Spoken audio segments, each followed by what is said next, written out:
Yo les trashers! Vous avez remarqué, on parle maintenant de youtubeurs old school, comme si depuis un an, une nouvelle génération ultra motivée avait noyé la précédente. Perso, il y a quelques jours, j'étais en train de nettoyer mes abonnements YouTube et je me suis rendu compte que plein de gens que j'adorais n'étaient plus actifs. Et pas des petites chaînes, des grosses chaînes qui peuvent potentiellement faire vivre son utilisateur. C'est un peu du gâchis, mais on ne peut pas vraiment les juger. Certains se sont lassés de faire des vidéos, d'autres ont changé de vie, et quelques-uns sont morts. Je vous propose donc un voyage nostalgique parmi ces youtubeurs oubliés. Diablo X9. Il était la star du gaming en France. Son nom était redouté et l'affronter était un honneur. Puis il a déprimé, sa chaîne a changé, sa fanbase aussi.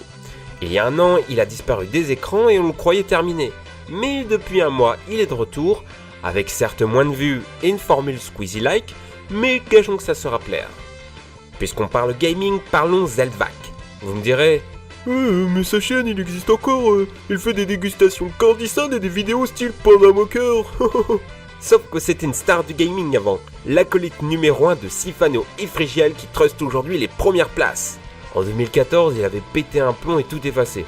Il fait ce qu'il veut après tout. Digidix. Lui, ce qu'il aime, c'est les fusils, le rap et l'humour gras.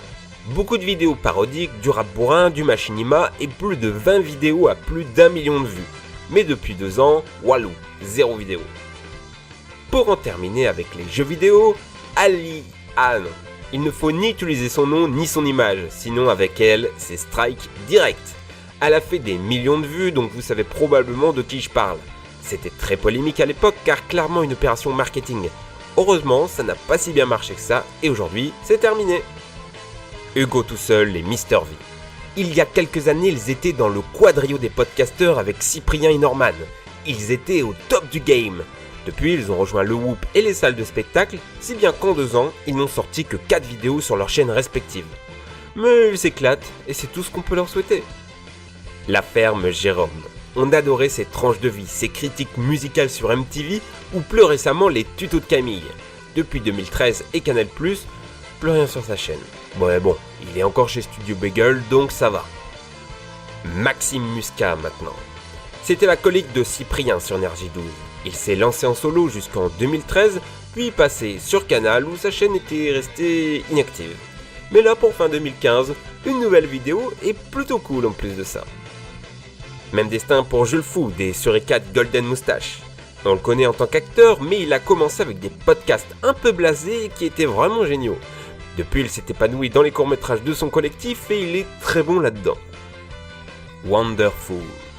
Une chaîne qui avait bien démarré. 20 vidéos à 1 million de vues, des guests par milliers et Winston le chat dragueur comme mascotte. Non, c'était bien, mais depuis un an, plus rien. Asiatomic. Il est toujours là et sa dernière vidéo à 2 millions de vues le prouve. Mais pour 2015, il nous a offert que 3 vraies vidéos contre des dizaines les années auparavant. Du coup, il a un petit côté old school, mais c'est pas plus mal. Et enfin, vous l'attendez tous, le boss final des internets, Antoine Daniel. Bon, dans les faits, il n'est pas aussi inactif que ça. Sa dernière vidéo est fabuleuse et son avant-dernière est dans le top 5 des vidéos de 2015. Mais c'est quand même devenu le symbole de ces vidéastes qui ne sont plus autant impliqués que ça dans leur chaîne YouTube, lassés pour beaucoup de ce qui est devenu la communauté. Et ses fans lui en veulent vraiment, faisant parfois le harcèlement. Il faut dire qu'avec SLG, ils ont pris le créneau du vidéo commentary. Et depuis quelques temps, ils ont voulu insuffler de la fiction ambitieuse dedans. Du coup, moins de vidéos de commentary et moins de pépites du web à découvrir. Heureusement, Rire Jaune a repris le concept en le simplifiant comme il faut, ce qui laisse plus de place à SLG et Antoine Daniel pour écrire les scénarios. Voilà pour les Français. J'aurais pu parler d'anciennes stars de Dailymotion qui n'ont pas réussi leur passage sur YouTube comme l'équipe The Nerds, Monsieur Poulpe et David Morier, ou encore Mosinor et ses parodies géniales. Du coup, j'aimerais quitter le territoire et vous parler de 3 Américains. Vous imaginez bien, des gros youtubeurs oubliés là-bas, il y en a des centaines. Mais ceux dont on va parler, vous les connaissez. Ray William Johnson. Celui qui a inspiré Showzone, Antoine Daniel et SLG justement. Il est le créateur d'Equaltree et ses 10 millions d'abonnés.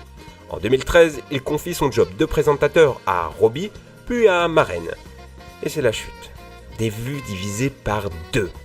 Une seconde animatrice s'occupe des tops, Ça parle de sexe et de jeux vidéo et malheureusement ça ne décolle toujours pas. Du coup il fait des petits comebacks, ce qui permet à la chaîne de se maintenir. Eggjao, un très gros joueur de FPS et notamment de Call of Duty. La célébrité à l'argent coulait à flot, il se payait des voitures de luxe, sa petite amie était une pornstar, il a commencé à devenir addict à la drogue et finalement la dépression et la chute de sa chaîne. A chaque fois qu'il a voulu la relancer, le résultat était le même. Malgré son million d'abonnés, ses vidéos ne dépassaient parfois même pas les 50 000 vues. Tristesse. Kemjemba. Un asiatique, des sketchs humoristiques, 3 millions d'abonnés, un des 5 youtubeurs les plus importants de 2008 et depuis 2 ans, rien n'a été posté sur sa chaîne. Ce dernier s'est en effet lancé dans une carrière cinématographique, des films indépendants et enfin la religion et les œuvres de charité. Un beau départ, n'est-ce pas? Et il nous reste maintenant un dernier sujet à traiter. Être connu, avoir des millions de vues, ça n'empêche pas de mourir. Si en France, aucun youtubeur n'a fait la une des nécrologies, aux États-Unis, si. Il laisse une famille, des amis et des millions de fans. Les 5 plus connus, Ed Cold, que vous connaissez pour ses cartoons. Il est décédé d'une leucémie. Yoteslava, connu pour ses gameplays de Borderlands, décédé d'un accident de voiture. Talia Joy 18, youtubeuse beauté, elle est morte de sa neuroblastome. Et enfin, un des enfants de la chaîne, Brataile, 13 ans, 2 millions d'abonnés, mort d'une condition médicale inconnue. Nous avons vu à travers toutes ces vidéos que YouTube n'était pas éternel. Le site existe depuis 11 ans, il a vu des stars naître et il les verra mourir. Le temps passe vite sur internet et rien ne dit que ce que nous vivons aujourd'hui continuera longtemps. Il faut dire que YouTube vit de grosses contradictions. Le contenu se professionnalise de plus en plus et les revenus ne suivent pas. Vous devez être soit très connu, vous pouvez faire de la qualité, soit vous commencez, vous devez faire beaucoup de vidéos au détriment du contenu. En voulant gérer YouTube avec un algorithme, le site oublie de donner sa chance à des émissions très qualitatives, mais peu vues. À terme, YouTube ne sera qu'une immense collection de vidéos de chats, de vidéos de gameplay et de top putaclic fait la va-vite, et ça tuera YouTube. Ça me donne une idée pour une prochaine vidéo d'ailleurs. D'ailleurs, petite question, est-ce que dans cette liste vous souhaitez le retour d'un youtubeur? Au contraire, qu'il disparaisse à jamais, ça vous faites ce que vous voulez. D'ici là, portez-vous bien, likez, partagez, merci, ciao les amis!